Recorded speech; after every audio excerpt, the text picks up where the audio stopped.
chapter 12. The New San Francisco.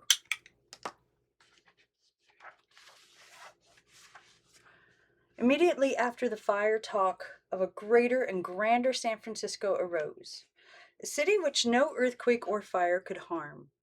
The fire, of course, was for a time of paramount interest, and in the plans for the city to be an all-sufficient water system and wide boulevards like Van Ness Avenue were prominent features.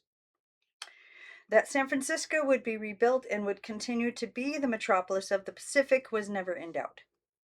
It was impossible for the residents to question its future, for their own will and enthusiasm assured them of the glorious destiny of the rebuilt metropolis. But apart from the energy and determination of its citizens, San Francisco's future is assured by its position. It is still the natural point of entry for the empire behind, an empire now of half-revealed wealth. It is the gateway through which all the wealth of the West must pass, the nerve center of all the life of the coast region. It was with some realization of this that the people of the city determined that the new San Francisco should be worthy of its position in every respect. The wiping out of the old city made possible the building of a new one that should be modern, convenient, beautiful, and fire and earthquake proof. For some years, an agitation had been going on in San Francisco for the extension of its boulevards and park system, and for the general improvement of the city. Bonds had been voted for certain changes, the extension of the Golden Gate Park Panhandle to Market Street, and the acquisition of some small parks, besides great improvement in streets, sewers, schools, and hospitals. The Society for Adornment and Beautification of San Francisco had had Mr. D.H. Burnham, the eminent architect, work out a comprehensive plan of streets, boulevards, and parks intended to combine convenience and beauty in the greatest possible degree without radical changes. It was estimated that the execution of the plan would cost $50 million, and that it could be accomplished in 50 years. In its main features, the plan provided for an elaborate system of parks and boulevards surrounding the city, and for the creation of broad avenues in the business and residence districts by widening existing streets and cutting others along diagonal lines. Some of these avenues were to afford easy access to the various hills. Others were to facilitate traffic by cutting across the old rectangular blocks. Splendid boulevards were to radiate from Van Ness Avenue and Market Street, at which it was planned to group public and semi-public buildings, thereby forming an imposing civic center at the city's future central point.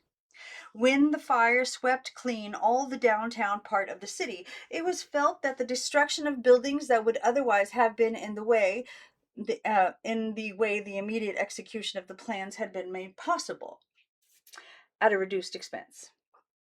The subcommittee went over the matter in detail and reported in favor of making certain changes in the burned district. Some immediately, and others within 5 and 10 years, respectively. The supervisors, approving the report, could only state their intention to follow it.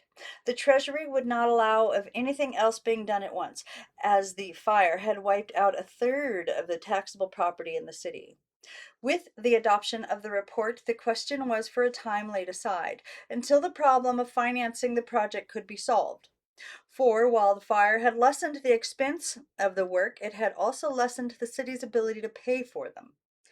Then, too, a few property owners had begun to complain that they would be injured by the proposed changes. In the meantime, the immediate work of rebuilding the city had become all important, and the plans for the city beautiful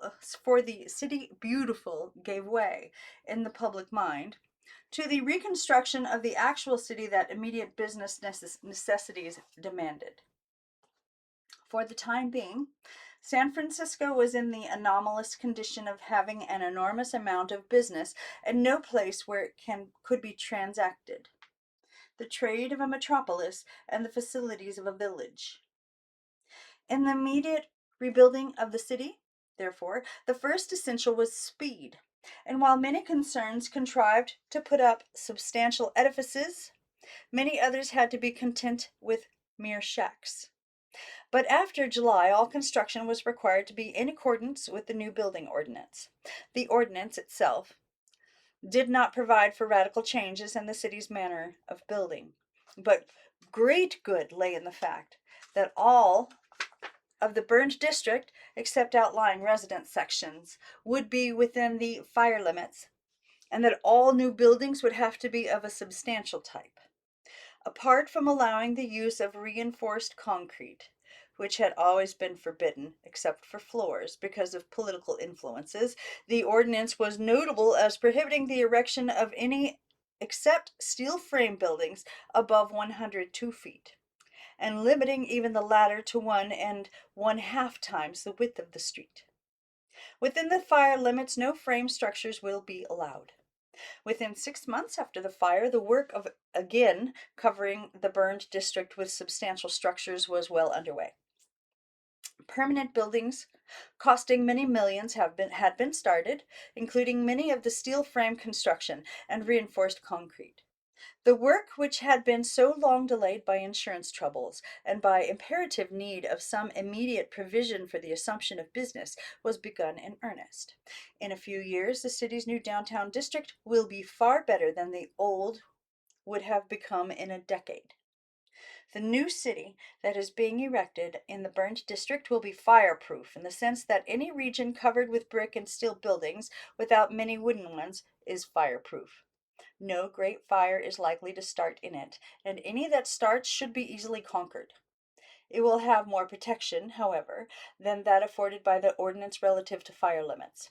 There will be a window protection and sprinklers and tanks, and here and there really fire-resistive buildings as nearly fireproof as any can be made. There will be no large wooden buildings downtown, and not many such either large or small. As long as the temporary structures last, there will be some, but they will be few and scattered. In the matter of firefighting, too, there will be a great improvement, for it is almost certain that a system of salt water mains and high pressure pumping stations will be established. With an inexhaustible supply of water thus made available, there should be no fear of any fire that can get started. It is expected that such a system will be installed early in 1907 for the protection of the stores on Van Ness Avenue and Fillmore Street. In the new city, it is evident that there will be some shifting of business centers. The fire has hastened changes that would otherwise have come slowly and brought about a better adjustment. The change made by the wholesalers has already been mentioned in connection with the general resumption of business. When everything came by steamer to the waterfront north of Market Street, the adjacent district was a natural site for wholesale business. Oh, was that you?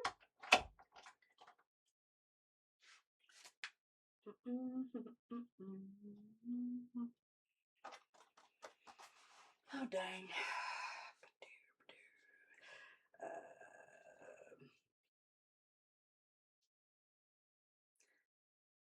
Sorry, I lost my place. In the new city, it is evident there will be some shifting of business centers. The fire has hastened changes that would otherwise have come slowly and brought about a better adjustment. The change made by the wholesalers has already been mentioned in connection with the general resumption of business. When everything came by steamer to the waterfront north of Market Street, the adjacent district was the natural site for wholesale business. The land near the railroad, far to the south, is the obvious place for it now, for the same reason, except in the case of the fruit and produce trades. So it may be expected that the temporary wholesale district south of the freight yards will become permanent. The region known as south of Market Street, formerly given over largely to cheap tenements, has been prepared by the fire for better use. The shift on the part of the wholesalers and the general movement toward Outer Market Street have made it valuable for business purposes. The tenements, therefore, are not likely to be rebuilt. The same thing is true to a great extent of the residences and the hotel in the apartment house district, west of Powell, which has now been included within the fire limits. In both cases, the destruction of existing buildings has hastened the inevitable invasion of business. In so spreading out into these new fields, the business districts will be relieved of much congestion and the transaction of business facilitated. A similar spreading out is likely to result in the case of the residence districts. People who have lived downtown have been driven out, past the Western Addition and the Mission, into the outlying districts. They are in the position of building up a new city, one, however, whose suburban trolley lines are already in operation. On the whole, it seems that the new city will be much less crowded than the old. There will be room for private gardens and lawns, and for public parks and playgrounds, and for much of the pleasure of living that has been crowded out in the congestion of most large cities. With the realization of this, and with the settlement of the immediately pressing problems, come renewed interest in the Burnham plans and their suggested modifications. After careful investigation, a somewhat changed plan was presented for immediate execution, with a detailed statement of the expense involved. The changes proposed by this last mentioned plan are shown on the accompanying map of the downtown district, to which they are confined. They include the widening of Fremont Street to the waterfront, the creation of a new avenue from the ferry to Folsom and Fremont, the widening of Folsom from the Bay to 10th Street, and the removal of Rincon Hill from Fremont to 3rd, Folsom to Bryant, by extensive grading. These changes would result in great benefit to the south of Market District. The widening of 8th Street, which passes through the outer portion of this region and reaches the new wholesale district and the Potrero, is also proposed. North of Market Street, the new plans are concerned mainly with changes in the old wholesale district. Montgomery Avenue, says the report, should be extended through to Market and Fremont, forming with the latter a wide thoroughfare from North Beach to the region of the mail docks. In addition, it is proposed to widen Clay and Sacrament by closing Commercial Street, a narrow street between them, to widen the roadway of Sansome Street and level its grade, passing it under Broadway, thereby providing easy access to the manufacturing region at the foot of Telegraph Hill.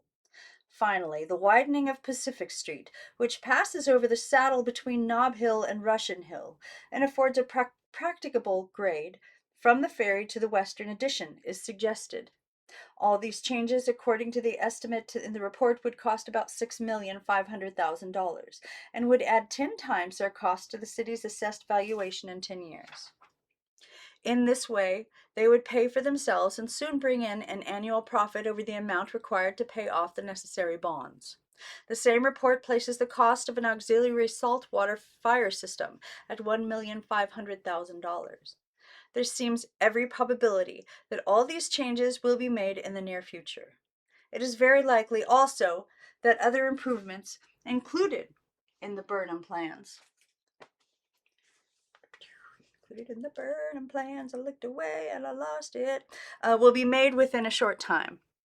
Changes which combine aesthetic value with financial advantage. Such, for instance, are the proposed series of boulevards up to and around Nob Hill and Russian Hill, and the wide avenue connecting Van Ness Avenue and the Market Street, with the mail docks at the foot of 2nd Street. The small map shows in a general way the system of parks and boulevards proposed by Mr. Burnham. The diagonals, it will be noted, connect the various parts of the city conveniently.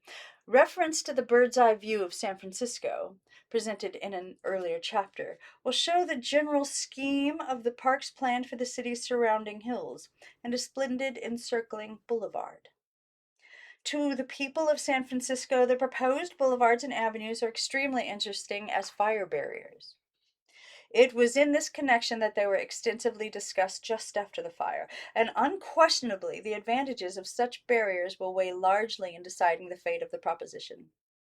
Had such boulevards been cut through before April 18th, it is not at all likely that the conflagration south of Market would have gone beyond 8th Street, or that the fires north of Market would ever have crossed Sansome.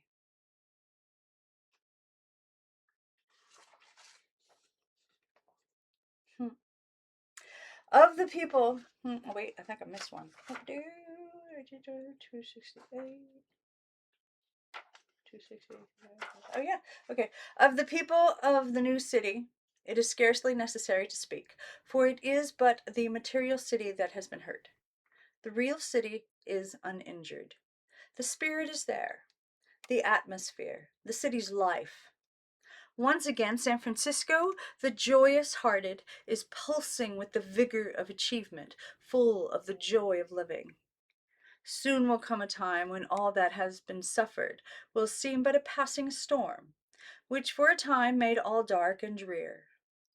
Such a storm quickly clears away, and there, as before, are the sun-clad hills, and beautiful lakes, and ever-changing sea, and too, the placid bay, and Tamalpais, and the far sweep of mountains. That's it. There's the appendix. Tamalpais. I never know how to say that. Tamalpais? Somebody, if you want to pronounce it for me, that'd be. Ooh. So the appendix has the record of the earthquake. The diagram represents the record made on the seismograph at the Chabot Observatory in Oakland. Professor C. Barrick-Halter, who is in charge of the observatory, says of this record, it shows that the main motion was gyratory, but also the wave-like and the up and down motions were present also. The dashes and dots represent the up and the down motion. The instrument enlarges the diagram, the real motion of the Earth's surface being a little over half an inch, but not so much as 6/10 of an inch. I'm going to let you read that later. But this is a seismograph record of the earthquake. How about them apples?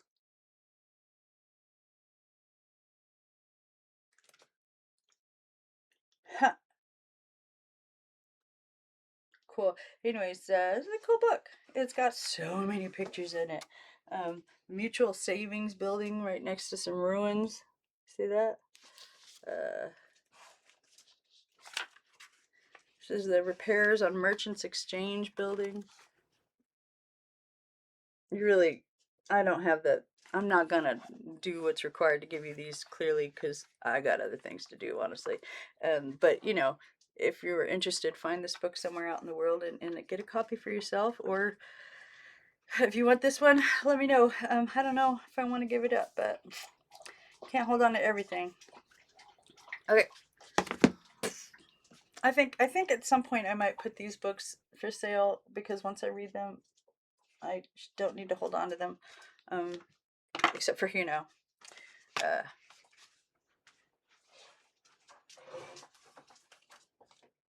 is it? My book. I don't have my glasses on right now, so I can't even find it. But here we go. Oh, Dear Madam and Behind the Attic Wall. These are mine forever, right here. Yeah. Well, and the one that Johnita gave me, that's forever. Where the lilies bloom.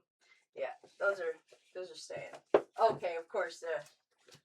I guess I might be hoarding these books. I don't know. Bye. Next is it's lovely folio copy of the folio book of historic speeches. So we're gonna find some speeches to read and see if we can't learn something about life, the universe, and everything.